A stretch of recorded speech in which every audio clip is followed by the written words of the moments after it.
ছেলের হাতে স্ত্রীর মৃত্যু যেন কোনোভাবেই মানতে পারছেন না স্বামী আতর খান।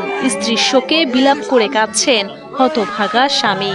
ঘটনা করলে তো বিয়া শাদি করে দিলাম তোরে হেয়ারে কয় না তোকে মারি হলাম তোকে যাওয়া করে দিলাম। বিয়েতে রাজি না হওয়ায় ছেলের হাতে মৃত্যু হলো গর্ভধারিণী মায়ের। চাঁদপুরের ফরিদগঞ্জ উপজেলার পাইকপাড়া ইউনিয়নের ইসাপুর গ্রামের খানবাড়িতে ঘটে এমন লোমহর্ষক ঘটনা। নিহতের স্বামী আতর খান জানান, দুপুর 2টার দিকে তার ছেলে রাসেল তাকে ফোন করে জানায় তার মাকে হত্যা করেছে সে। ফোনের ওপাশ থেকে একথা শোনা মাত্রই বাড়িতে গিয়ে স্ত্রী রানু বেগমের মরদেহ বিছানায় পড়ে থাকতে দেখেন স্বামী আতর খান। পরে তার চিৎকারে স্থানীয়রা এসে পুলিশকে খবর দেয়।